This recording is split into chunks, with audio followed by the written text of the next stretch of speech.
Let's go with the Star Trek Online USS Buran, the only unicorn of my collection. All right, let's go with the Buran.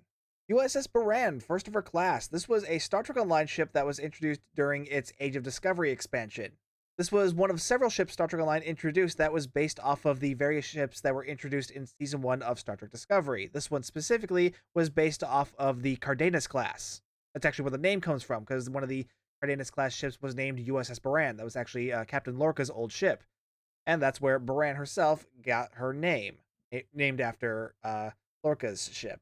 I've always really liked this ship. It's a really pretty design. I love the unique shape of the saucer section to have like a more battle axe shape. I love the nacelles, especially with a lot of like the newer ships that have four nacelles.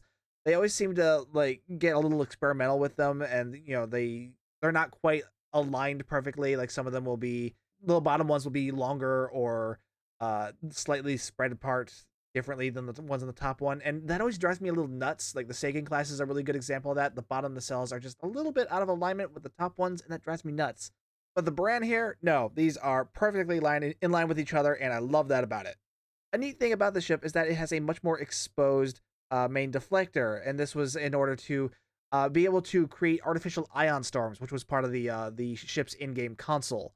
This model specifically was made by Eaglemoss and was part of their Star Trek Online collection, which was a short-lived collection on their part. They made about 20 of those after they released the Enterprise F as a special edition for the main ship collection. They released that, and it sold very well, but sadly, the rest of the Star Trek Online collection didn't sell nearly as well, so they ended up canceling that one after 20 issues.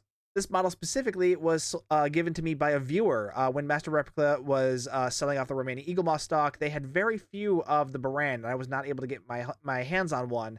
But a viewer was gracious enough to send me one because they didn't care about the ship nearly as much as I did, and I've been very vocal about how much I love my model ship collection. I do really love this ship. This is such a pretty ship. Funny enough, it's one of the few of the Age of Discovery era ships that has not received any kind of revamp in Star Trek Online, which I always thought was weird. Because again, I think this is one of the prettier ships to come out of that season. So it's weird that that one's still stuck with the old Type 7 hull instead of getting the 7A treatment. But yeah, let me know what you guys think of the brand in the comments, and let me know what other ships you want to see in the collection.